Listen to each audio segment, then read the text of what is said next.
मुजफ्फरनगर के civil line थाना क्षेत्र में आज एक बड़ा और अचानक हुआ हादसा सामने आया, जहां कुमार गैसेस नाम की लाइसेंसी दुकान में ऑक्सीजन सिलेंडर में जोरदार विस्फोट हो गया। यह घटना उस समय हुई जब दुकान में सामान्य रूप से चिकित्सकीय उपयोग के लिए ऑक्सीजन सिलेंडरों की सप्लाई और कामकाज चल रहा था। अचानक हुए इस धमाके से पूरे इलाके में दहशत फैल गई और आसपास मौजूद लोगों में अफरा तफरी का माहौल बन गया। विस्फोट इतना तेज था कि दुकान की दीवारें बुरी तरह क्षतिग्रस्त हो गयीं और अंदर मौजूद संचालक गंभीर रूप से घायल हो गया, जिसे तुरंत नजदीकी अस्पताल में भर्ती कराया गया। घटना की सूचना मिलते ही फायर ब्रिगेड की टीम और स्थानीय पुलिस मौके पर पहुंची और तेजी से कार्रवाई करते हुए आग पर काबू पाया गया, जिससे एक बड़ी दुर्घटना होने से टल गई। इसी बीच वरिष्ठ पुलिस अधीक्षक संजय कुमार वर्मा ने भी मौके पर पहुंचकर घटनास्थल का निरीक्षण किया और पूरे इलाके को सुरक्षा की दृष्टि से घेराबंदी में ले लिया गया। प्रशासन ने आसपास के लोगों को सुरक्षित दूरी पर रहने की सलाह दी है। राहत की बात यह रही कि इस हादसे में किसी प्रकार की जनहानि नहीं हुई, लेकिन धमाके की तीव्रता ने पूरे क्षेत्र में चिंता का माहौल पैदा कर दिया। फिलहाल पुलिस और प्रशासन की टीम इस बात की गहन जांच कर रही है कि आखिर ऑक्सीजन सिलेंडर में विस्फोट किस तकनीकी खराबी या अन्य कारण से हुआ और क्या इसमें किसी प्रकार की लापरवाही या सुरक्षा मानकों का उल्लंघन शामिल था। पूरी जांच के बाद ही स्थिति स्पष्ट हो पाएगी, लेकिन इस घटना ने एक बार फिर ऑक्सीजन भंडारण और सुरक्षा व्यवस्था पर गंभीर सवाल खड़े कर दिए हैं। ये बताया जाता है कि लाइसेंसर ऑक्सीजन सिलेंडर जो कि इनका मेडिकल का, जो उन्होंने बताया था कि मेरे पास मेडिकल का लाइसेंस प्राप्त है। ऑक्सीजन सिलेंडर एक फटा हुआ है, इसमें काफ़ी हालांकि कोई कैजुअलिटी या किसी को बहुत गहरी चोट नहीं आई है। एक इनके जो लड़के बैठे हुए थे उनको चोट हाथ में लगी है, लेकिन खतरे से बाहर है। बाकी दीवार टूट गई मैं देख रहा हूँ और इनके पास सिलेंडर काफ़ी रखे हुए हैं। चूँकि जगह थोड़ा सेंसिटिव है और दीवार टूट गई है तो छत वगैरह गिर सकती है, तो इसके लिए आइसोलेट करने के लिए मैंने इसको कार्डन करवा रहा हूँ।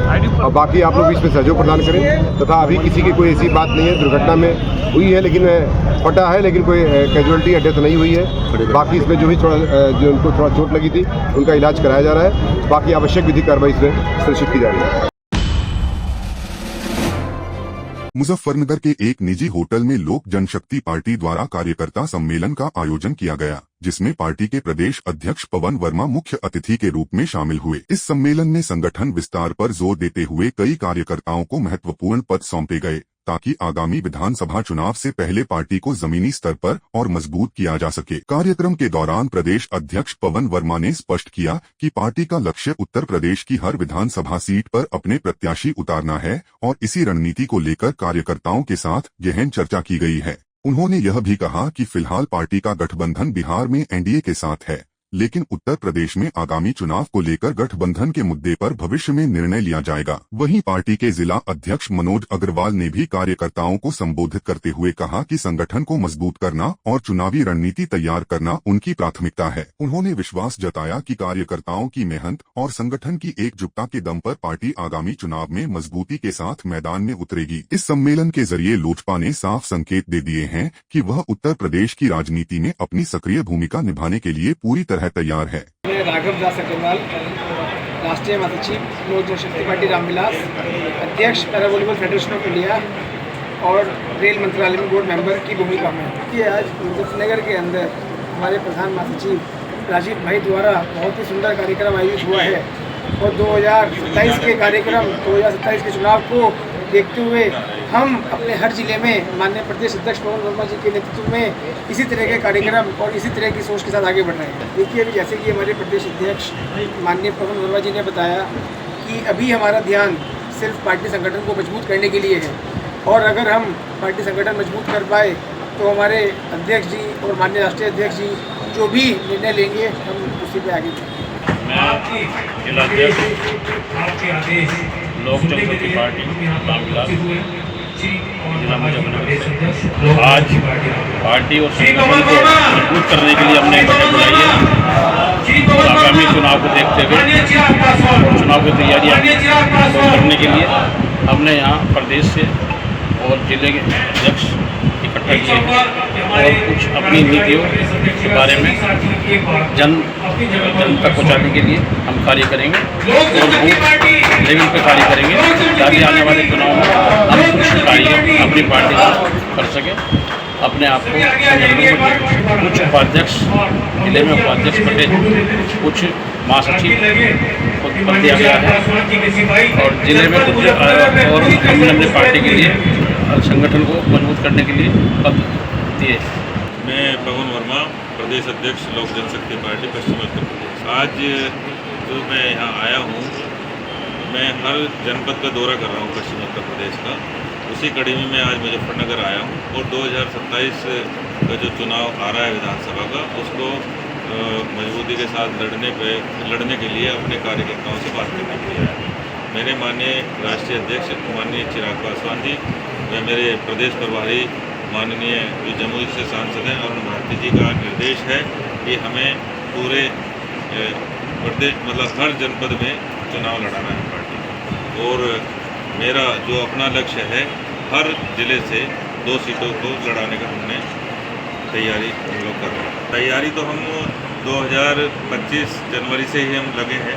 हमारे पश्चिम उत्तर प्रदेश में 26 जिले आते हैं, जिनमें से हमारे 24 जिलों में हमारा संगठन मजबूती के साथ खड़ा है।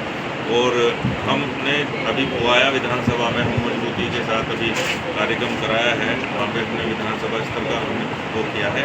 आज हम जिले में आए हैं, फिर हम अपने जिलाध्यक्ष से और जो यहाँ हमारे प्रधान महासचिव हैं राजीव गोयल जी, जो हमारे यहाँ के प्रभारी हैं सहारनपुर मंडल के प्रदीप अरोड़ा जी, इन सब से बातचीत करके मीटिंग के बाद में तय करेंगे कि हमें मुजफ्फरनगर में किन विधानसभाओं के चुनाव लड़ने। नहीं, ऐसा ना देखिए, हम एनडीए के घटक दल है केंद्र में, और हमारा गठबंधन पार्टी का जो अभी है वो बिहार में है और झारखंड में है।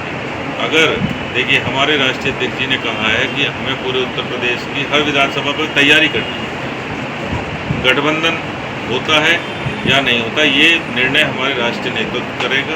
हमारा जो माननीय राष्ट्रीय अध्यक्ष है माननीय चिराग पासवान जी का जो भी निर्देश होगा चुनाव के संबंध में, हम उस पर अमल करेंगे। लेकिन एज ए प्रदेश अध्यक्ष होने के नाते मुझे अपने पूरे पश्चिमी उत्तर प्रदेश की हर जिले में तैयारी करनी। मुजफ्फरनगर से एक दिलचस्प और चर्चित प्रेम कहानी सामने आई है, जहां तय शादी बारात से पहले ही टूट गई, लेकिन इसके बाद कहानी ने ऐसा मोड़ लिया जिसने सभी को चौंका दिया। दरअसल 25 अप्रैल को होने वाली शादी से पहले लड़की पक्ष ने यह कहकर रिश्ता तोड़ दिया कि दूल्हा सौरभ शराब का सेवन करता है। लेकिन इसी बीच सिखेड़ा निवासी युवती राधा ने परिवार के फैसले को ठुकराते हुए अपने प्रेम को चुना और सीधे अपने प्रेमी सौरभ के पास पहुंच गई। दोनों ने आपसी सहमति से विवाह कर लिया और समाज के सामने प्रेम और विश्वास की एक अलग मिसाल पेश की। हालांकि इस फैसले के बाद मामला यहीं शांत नहीं हुआ। नवविवाहिता ने अपने ही परिवार से जान का खतरा जताते हुए पुलिस से सुरक्षा की मांग की है। युवती का कहना है कि उसने अपनी मर्जी से शादी की है, लेकिन उसके इस फैसले से नाराज परिजन उसे नुकसान पहुंचा सकते हैं। यह मामला एक बार फिर समाज में व्यक्तिगत स्वतंत्रता और पारिवारिक दबाव के बीच टकराव को उजागर करता है। अब देखना होगा कि प्रशासन इस मामले में क्या कदम उठाता है और क्या इस नवविवाहित जोड़े को सुरक्षित माहौल मिल पाता है या नहीं। लड़का में पसंद नहीं है। मंदिर में मेरे मम्मी पापा से राजपाल सिकरड़े ये कह रहे थे कि अगर तुमने हमारी मर्जी से शादी नहीं करी तो हम तुझे मार देंगे। वे मना कर रहे थे, कह रहे हमें लड़का पसंद नहीं है। हाँ, वे कह रहे थे उनको बार बार हमें लड़का पसंद नहीं है, हम किसी और जगह करेंगे ब्याह। शादी के लिए आए थे जी हम, तो इसके घर वाले नहीं मान रहे थे, घर वाले नहीं मान रहे। जिनको वो डोंडा दारू पिया है वो कराया, ऐसा काम बता रहे थे मंदिर में। जिसे खतरा है जान को, जो मतलब वो लगे फिर उसकी वो कौन लेगा। दोनों को ही है जी, जो मारने की वो दे रहे।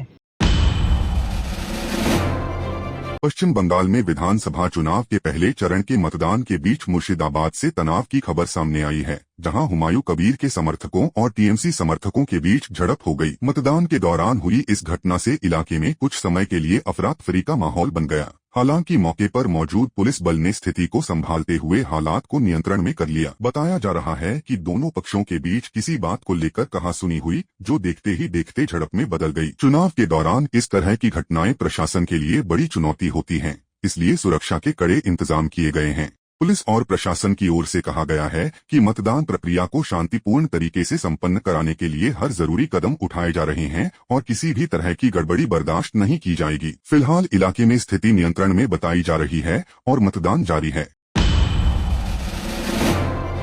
पश्चिम बंगाल के सिलीगुड़ी में विधानसभा चुनाव के दौरान टीएमसी उम्मीदवार और शहर के मेयर गौतम देव ने अपना वोट डाल दिया। मतदान के बाद उन्होंने चुनाव प्रक्रिया को लेकर कुछ गंभीर सवाल भी उठाए। गौतम देव ने बताया कि देर रात उन्हें जानकारी मिली कि कई रेलवे कर्मचारियों को उनकी रिजर्व ड्यूटी से हटाकर अलीपुरद्वार भेज दिया गया। जबकि उन्हें अपने मतदान के लिए बैलेट तक जारी नहीं किया गया था। उन्होंने इस पूरे मामले का विरोध जताते हुए कहा कि यह चुनाव प्रक्रिया की पारदर्शिता पर सवाल खड़े करता है। चुनाव के दौरान इस तरह की व्यवस्थागत खामियां सामने आना प्रशासन के लिए चिंता का विषय है। फिलहाल सिलीगुड़ी में मतदान शांतिपूर्ण तरीके से जारी है, लेकिन इस मुद्दे ने चुनावी माहौल में नई बहस छेड़ दी है। I have already cast my vote, and in the late night we have informed that several railway employees, they have been taken off from the reserve duty and have been sent to Alipurduar. We have protested that they have not been issued ballot for their respective votes. They are deprived, they are being deprived, and in the morning also several central government employees have been sent to Uttar Dinajpur. We have protested, we demanded their voting right to be ensured, but no action has been taken. Feeling is very fine. People of Siliguri, they will be marching forward to vote against this Jumlabaji, against this misrule and the inaction of BJP candidate and all that. Today, people will react positively in favor of Trinamool Congress, in favor of Gautam. Tamil Nadu के कोयम्बटूर में विधानसभा चुनाव के दौरान एक अनोखी और दिलचस्प तस्वीर सामने आई है, जहां एक मतदान केंद्र पर टीना नाम का रोबोट मतदाताओं का स्वागत करता नजर आया। खास बात यह रही कि यह रोबोट पारंपरिक वेशभूषा में सजा हुआ था, जिससे लोगों को तकनीक और संस्कृति का अनूठा संगम देखने को मिला। मतदान केंद्र पर पहुंचने वाले लोग इस रोबोट को देखकर हैरान भी हुए और उत्साहित भी। टीना न केवल लोगों का स्वागत कर रही थी, बल्कि उन्हें मतदान प्रक्रिया के प्रति जागरूक करने का संदेश भी दे रही थी। चुनाव के बीच इस तरह की पहल लोगों में जागरूकता बढ़ाने और मतदान को रोचक बनाने का एक नया तरीका मानी जा रही है। यह पहल दर्शाती है कि कैसे आधुनिक तकनीक का इस्तेमाल सामाजिक और लोकतांत्रिक प्रक्रियाओं को और अधिक प्रभावी और आकर्षक बनाने में किया जा सकता है। उत्तर प्रदेश के सुल्तानपुर में पूर्वांचल एक्सप्रेसवे एक बार फिर भारतीय वायुसेना की ताकत का गवाह बना, जहां फाइटर विमानों ने टेक ऑफ और लैंडिंग का अभ्यास किया। यह अभ्यास विशेष रूप से युद्ध या राष्ट्रीय आपातकाल की स्थिति में एक्सप्रेसवे को वैकल्पिक रनवे के रूप में इस्तेमाल करने की क्षमता को परखने के लिए किया गया। दोपहर बाद शुरू हुए एयर शो में जगुआर, सुखोई, तेजस और Mi-17V5 जैसे आधुनिक विमानों की गड़गड़ाहट से पूरा इलाका गूंज उठा। इस रोमांचक नजारे को देखने के लिए बड़ी संख्या में लोग मौके पर पहुंचे। भारतीय वायुसेना का यह अभ्यास न केवल तकनीकी क्षमता का प्रदर्शन है, बल्कि यह संदेश भी देता है कि देश की सुरक्षा व्यवस्था हर परिस्थिति से निपटने के लिए पूरी तरह तैयार है। एक्सप्रेसवे को रनवे के रूप में इस्तेमाल करने की यह रणनीति भविष्य की चुनौतियों के लिए एक मजबूत कदम मानी जा रही है।